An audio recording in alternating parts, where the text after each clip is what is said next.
If you'd like to make your NFL games a little more interesting, you've come to the right place. It's the Even Money Podcast with Ross Tucker and Steve Fezzik.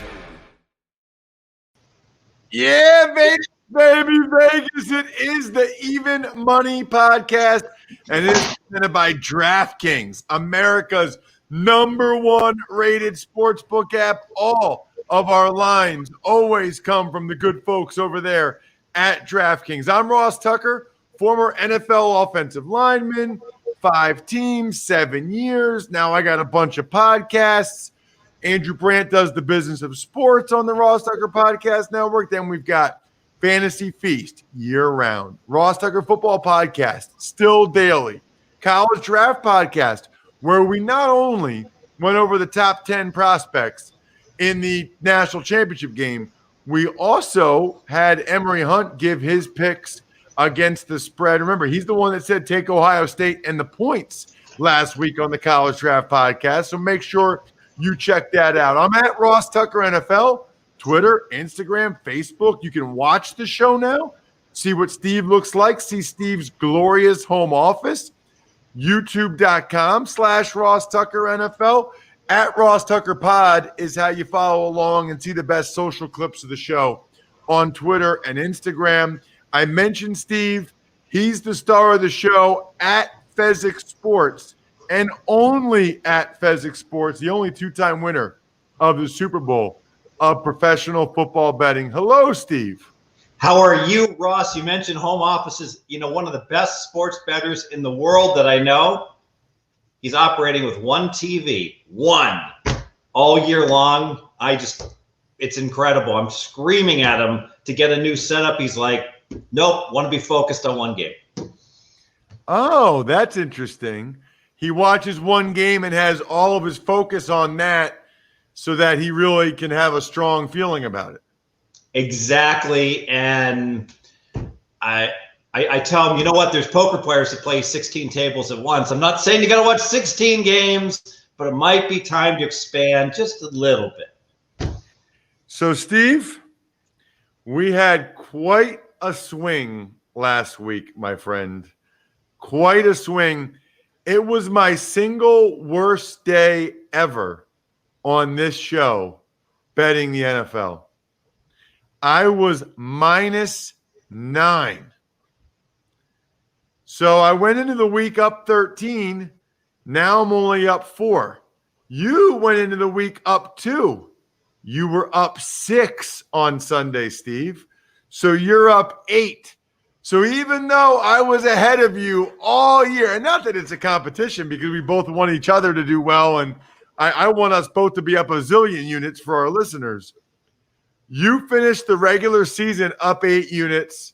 I finished the regular season up 4 units, and we'll go through it. I did get hurt, I guess really only one, what I would call week 17 information mistake that I took a chance on and I was wrong about. All of these lines always come to us via DraftKings. We'll start with Cowboys-Giants. We went toe-to-toe. I got a terrible number. I mean, I had the Cowboys laying 3. Right after we recorded last week, that number came down to 1.5. The Giants went outright 23-19. Andy Dalton couldn't have been worse. Mike McCarthy should be under investigation for not going for 2 points, for not challenging the 1 touchdown catch by Pettis. You had 2 on the Giants. I had 2 on the Cowboys. You were right. I was wrong, Steve. You know, a lot of really sharp people wound up being on the Cowboys as the week progressed, though. So, which really surprised me because I like to be on the side of the other experts. So I think the feeling was that Daniel Jones was not 100%. And let's face it, although Jones ran the ball finally, he hadn't run his last 2 plays. 9 carries, only 17 yards. If I would have known that, Ross, I would not have been betting on the Giants. But having said all that, you're right about Andy Dalton. And, you know, one play in particular, I don't know if you saw it. There was an out pattern where the announcers were like, well, that must have been tipped. It just kind of flew out of his hand before he released it. And, you know, almost was intercepted, had a guy possibly open in the end zone. But Andy Dalton has gone from being a playoff quarterback for the Bengals to being really just an average backup quarterback. He really has disappointed for the Cowboys. Steve, he could not have been better against the Eagles. He could not have been better. He was awesome against the Eagles. Could not have been worse against the Giants. He was terrible. If he just plays okay, they win that game. Very frustrating, but that had nothing to do with Week 17. Because remember, we usually go over our bets from the week before. Number one, for transparency, and I'm proud that we both finished the year in the black. That's what matters. We always tell you it's hard to do it. It's hard to make a lot of money. The idea is you have some fun and maybe you make a little something. But look, even if you just paid our bets the whole year, then boom, you made a little bit and you had a ton of entertainment value for your games. And we're still doing the playoffs. This is year round. Even when we get in the offseason, Steve gives bets on the draft and other things, other sports, and we get to have some cool guests on to learn about strategies, hear some stories. It's awesome. So we're year round. Make sure everybody realizes that. The next game, the other reason why we go over this, Steve, is because it's instructive. And I want to know how much of it was Week 17 related. Next game was Browns-Steelers. I had the Steelers getting the 10. I felt good about it. I only put one unit on it, though. So I won. They lost 24-22. That was a win for me, though, but only a one-unit win. Jets-Patriots. Jets have been playing well. Jets have beaten two playoff teams back-to-back. Patriots have been playing terrible, getting run off the field. Jets were getting 3.5. Of course, Jets are up 14-7. I'm feeling good about it. Jets lose 28-14. I lost 2 units there. Then Vikings-Lions. This is the one, Steve, where I really took a chance based on what I thought was going to happen. I was wrong. I did not think they were going to play Matthew Stafford. I thought that some adult in the Lions organization would say, wait a minute, we're going to have a new head coach, a new GM. We want to make sure we have maximum flexibility with Matthew Stafford. We can't have him getting hurt. He's already banged up everywhere. I didn't think Stafford would play. That's why I laid the 6 with the Vikings. And then, obviously, he did play, and the Vikings only won by 2, Steve. I think oftentimes with organizations like that, it comes down to your franchise quarterback, and you got to keep him happy, right? And so if Stafford wants to play, probably no one in place to be able to tell him he can't, right? So I'm sure it was Stafford's decision. And you know what? Kudos to him in a lost season to go out there and gut it out in an injury-plagued year for Stafford. That was the one bet that was clearly me trying to be ahead of things on a Week 17 playing time call, and I was wrong. Falcons-Bucks, Steve. Bucks were laying 6. You did it. You put 2 units on the Bucks laying 6. Wasn't looking great until they pulled away at the end. Yeah, this was an example where like the live wagering the whole game was Bucks were right around the number, laying 6 to 8. So I'm not going to say it was a lucky win because they won by 17. I will say this, and maybe Ross, you can talk to your fantasy guys about this. One of the sharper bettors I know, Kevin O'Neill out of Georgia, he went ahead and texted me, and he said, Fez, next year we're going to get every single wide receiver and skill position players contract incentive bonuses, and we're going to bet all the guys that are in range like AB was Week 17 and Sanders. All those guys, hey, if you're going to make another $500,000 if you get 7 or 8 catches, then the quarterback and the team all seems to strive to make that happen. Ross, did you have situations like that you can remember during your playing career? Yeah, I mean, well, first of all, I had a $350,000 playing time bonus my 4th year in 2004, and I got it. But that wasn't one where they went out of their way to give it to me. I've seen the opposite, where a team was trying to go out of their way to not let a guy get a playing time bonus. That was $1.5 million, and he was coming off the field checking with a practice squad guy who was on the phone with his wife who was doing the calculations. They tried to pull him from the game. He got in the face of the head coach and was like, I know what you're doing. The head coach is going to get fired anyway, so the head coach put him back in. So yeah, it was amazing. Even in Seattle, David Moore, the wide receiver, was able to get his bonus. Russell Wilson made sure he got it. So that's a very real thing. How about this, by the way, as we get to Ravens Bengals, Steve? I had 5 leans. Every lean came through. Every one of my leans. So I'm down 9 units, but one of my leans was Ravens Bengals, the Ravens laying 13. I had the over 44. Steve, it was 38-3 in the third quarter. What's his name? Brandon Allen throws the worst pick to Marcus Peters I've ever seen in the end zone. Even if the Bengals just get a field goal, I push. They would have gotten a touchdown. I can't believe they didn't get a garbage time touchdown. I can't believe 38-3 in the third quarter and the over doesn't hit. I lost 2 units there. That sucked. I mean, I whatever. That's why it's gambling. Dolphins, Bills. You had 2 units, Steve, on the Bills laying a point. Ballsy call considering the Bills bench Josh Allen and a bunch of guys at halftime. Yeah, the market completely flipped me the bird on this. Miami closes as a 3-point favorite. You know what? Sometimes you hear, sharp money is on this team. We always hear that. Sharp money is on this team.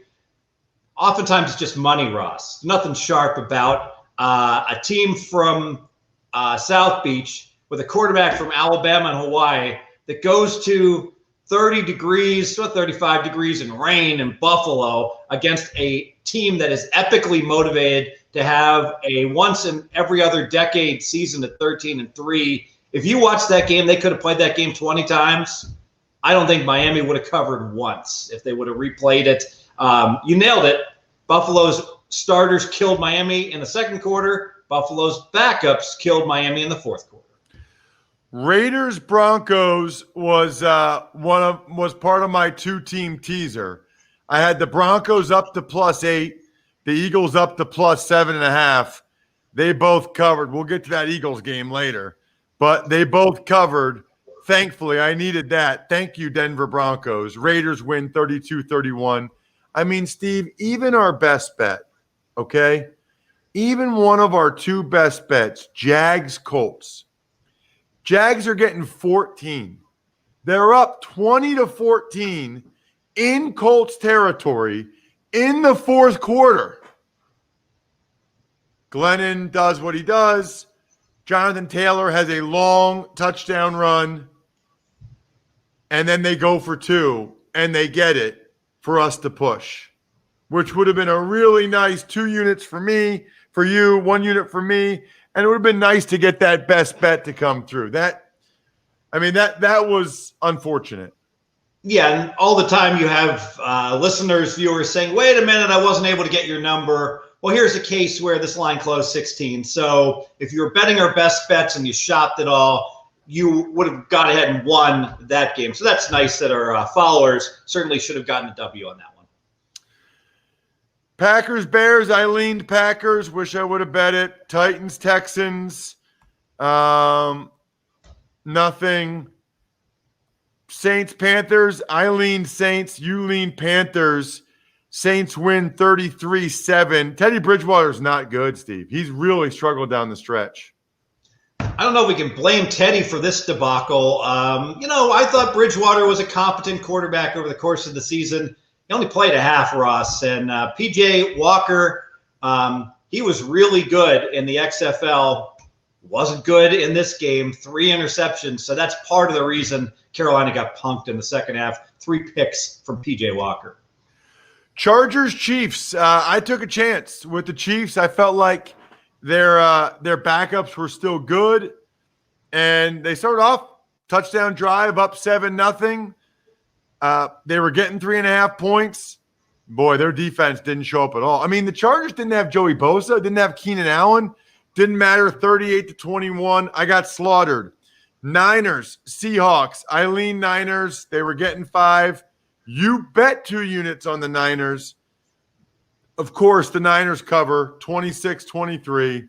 You get 2 units there. I just leaned. And then then there's Cardinals-Rams. Cardinals were, I think, laying 1. And you know what? I thought Kyler Murray would play, and he did for like a series. Then he was out till the end of the game. You and I both put 2 units on it. It was our other best bet. Rams beat the Cardinals 18-7. So I don't know if I count that as a Week 17 thing or not. I mean, he started the game. He just got hurt again. Yeah, and remember when you do you still play pickup basketball, Ross? No, I can't because of my back and knee, unfortunately. I wish. I love hoops. Me too. And the same thing happened to me where about 18 years ago, it got to the point where I'd go out there and I'd have the Bengay on me. I'd be wrapping up the knees and whatever, put some duct tape on me, get me out there, I want to play.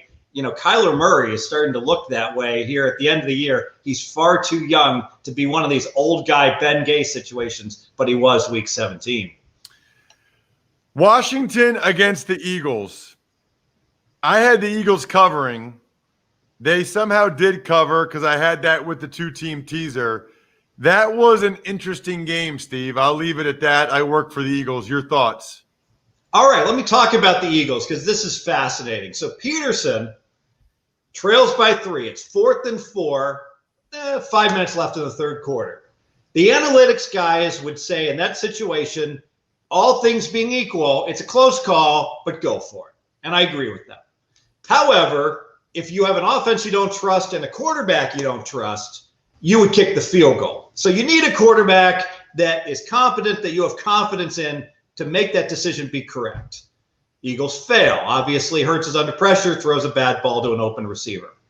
Then Hurts gets benched. So clearly the Eagles have no confidence if they want to win the game in their quarterback because they bench him for Nate Sudfeld. But then I ask you the question, if you had no confidence in your quarterback, why are you going for it on 4th and 4 on the goal line when you can tie the game? Completely inconsistent, those two decisions. If you're trying to win, which we have to ask ourselves, were the Eagles trying to win?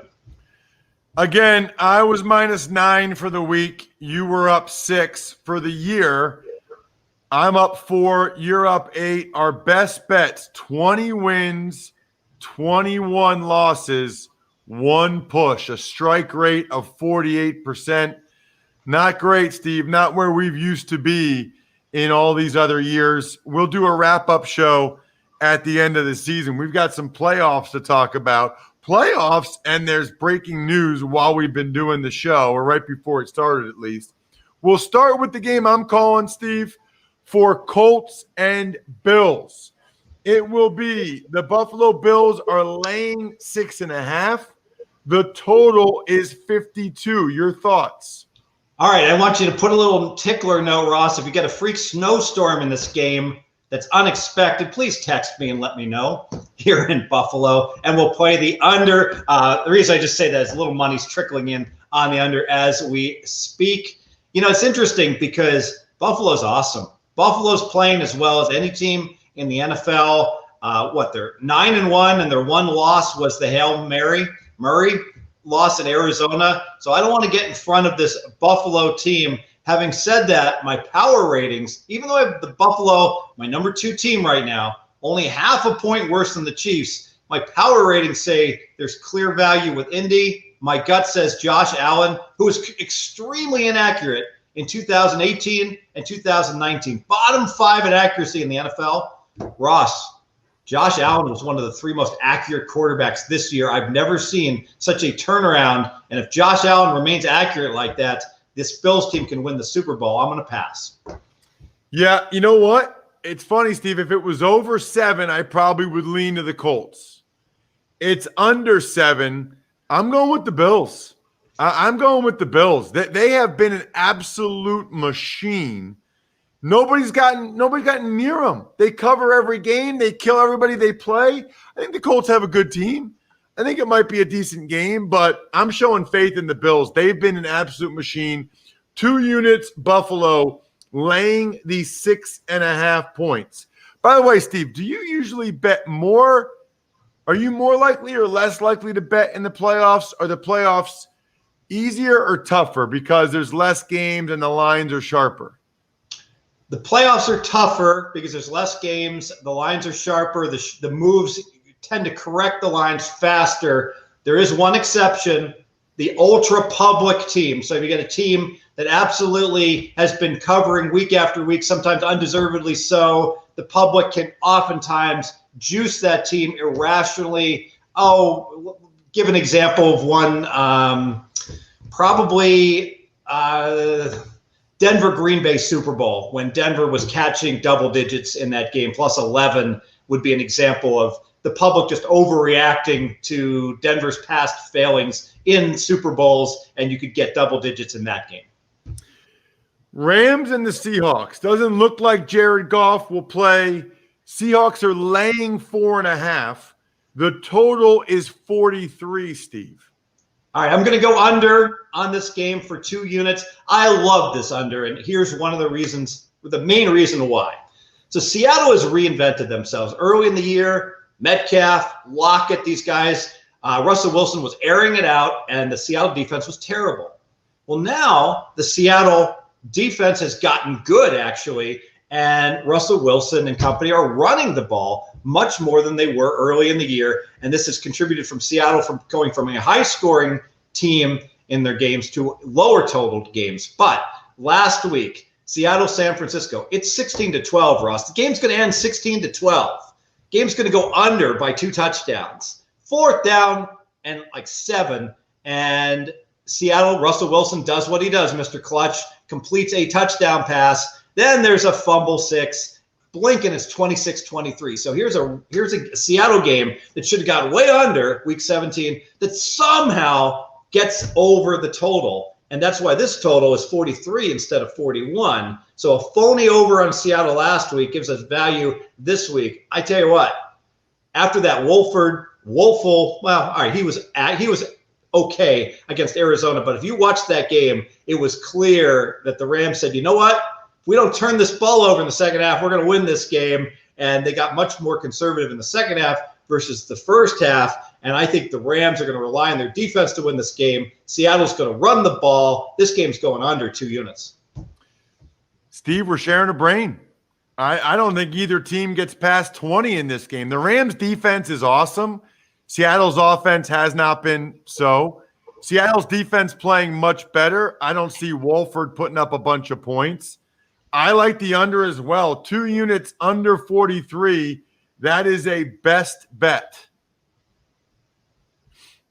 Brian's on a call, so Brian can't hit the best bet sounder, but I'll go, it's a best bet. I don't remember how it even goes. All right. Saturday night, Bucks, Washington football team. The Bucks are laying 8. The total is 45.5, Steve. I'm going to go ahead and lean to the Washington football team. It sure seems like this is a game where if you're going to bet Tampa, you tease Tampa because Tampa's going to win. And if you bet Washington, they're going to hang around. It's going to be an ugly game. And probably the Washington defense, certainly the Washington defense, is going to get after Brady and provide enough pressure to keep this game from getting out of hand. So I see this as one of the most predictable games, 23-20. Tampa wins. Washington probably covers. So leans in both directions. I'm going to lean to Washington plus the points, and I'm going to lean on a teaser with Tampa Bay. You know, I got to tease Tampa Bay with somebody on that lean. I'll lean to Buffalo for my second leg of my teaser there. Got it. All right. Yeah, I would just probably – I'd lean Tampa here. I don't know, man. Washington did not look good the other night. Tampa's been playing very well, but it's just a lean. I don't want to lay 8 points. So just a lean for me in that one. Sunday, you've got the Ravens laying 3 against the Tennessee Titans, and the total is 55. All right, so revenge game of the year for Baltimore that obviously had an epic run last year. They were as good as the Chiefs until Derrick Henry and company knocked them out of the playoffs. You know, now that it's down to 3, I'm going to go ahead and make Baltimore a play here for a unit. I don't like what the Titans are bringing in terms of a fatigue factor into the playoffs. So Tennessee, arguably they really haven't had a bye all year long. So they were part of that Pittsburgh situation week 4 where ultimately they couldn't play that game. So the Titans, without essentially a real bye all year long, 5 of their last 7 games have been on the road. The Titans have had to win to get into the playoffs. So they had, that circumstance situation. And Derrick Henry has been massively overused. He's got 380 carries approximately for the year. And he just had, I believe, 34 last week. I know he's an alien and he hasn't slowed down at all. At some point, all those carries are absolutely going to catch up to you. And without a defense, Baltimore's really playing well. There's not much home field in the playoffs with that revenge. I'm going to look to Baltimore. I'm with Baltimore. I'm with you. I'm putting 2 units on the Ravens. I like only having to lay 3. It was 3.5 earlier. Now that it's 3, I'll put 2 units on Baltimore. I feel like worst case scenario almost I push. I just don't see them losing this game. The Titans defense is unbelievably bad. 2 units, Baltimore -3. That is another best bet. Best bet. All right. Bears, Saints. Wow. The number's up to 10 at DraftKings, Steve. The Saints are laying 10. The total's 47.5. So we talk about the playoffs and how it can be easier if you're fading a public team, but more difficult because the lines get bent into shape faster. Here's an example. Of course the Saints are going to win this game. Of course we should have teased the Saints when this line came out -7.5 and laid it with the Saints. And now the line's up to 10. And so we'll just watch the Saints kill the Bears by 21 points and say, why the heck didn't we lay the 10? But I'm just going to lean to the Saints. I think I might lean Bears. I don't know. That's a lot of points, man. They've been playing pretty well. I don't know if Bree's going to be able to play as well as Rodgers did the other night. This is a stay away for me. I guess I'll lean to the Bears and get those 10 points, but it's a stay away. Last but not least, Steve, we've got Sunday Night Football, Browns, Steelers. Now, the news that came out right before we started recording, Kevin Stefanski, 2 other coaches, as well as Pro Bowl left guard Joel Bitonio, wide receiver Kadero Hodge, all out for this game. They've all tested positive for COVID. We don't even know who their close contacts will be or who else might be out of it. I don't know how you bet this game right now, Steve. They're showing a line for it. It went from 4.5 up to 6. But Stefanski's not just the head coach. He's the play caller. And I don't know who the close contacts are going to be for Bitonio and this wide receiver. So I'm not doing it. I'll wait till later in the week. Yeah, and I'll lean to Pittsburgh based on that news. Remember, this is a Cleveland team that just absolutely was horrendous before Stefanski got there, and having a competent coach made completely the difference. And I love Stefanski's play calling in terms of if it's 4th and 1, you never know. It might be just give it to Chubb. It might be a pass to Baker Mayfield. He might throw it to an offensive lineman. And a coach like that that's unpredictable is extremely difficult to stop. And I think that's a big part of why Baker Mayfield has improved and had a better year here in the second half of the year. I was going to play this game over because Cleveland games, remember they had those 3 games, Ross, in the middle of the season. Shocker, it's bad weather in Cleveland. So I think those games were against Houston, the Raiders, and Philly, all 3 bad weather games. So because of that, Cleveland is a bad defensive stat team that looks a little bit better because those 3 games were low scoring. I was all ready to bomb the over, but with this news, I'm going to just lean over, and I'll lean to Pittsburgh. I will, man. I was going to lean Cleveland, but I don't even know how you do that, not knowing the contact tracing stuff. I don't know. I guess I'll lean Pittsburgh as well. I'll assume Bitonio and the wide receiver were around somebody, and there'll be contact tracing there, so they'll miss somebody else. What a mess. That stinks for Browns fans. I hate it. All right, so we got a couple best bets, Steve. We got the under in the Rams Seahawks, and we got the Ravens. I like it. There's only 6 games, and we got 2 best bets. Let's go. Let's go under. Let's go Ravens. Good luck, everybody. Hope you guys win some money. Thanks for listening to the Even Money Podcast. Make sure to also subscribe to the Ross Tucker Football Podcast, The Fantasy Feast, Business of Sports, and The College Draft. All availavailable at Apple Podcasts, rosstucker.com, or wherever podcasts can be found.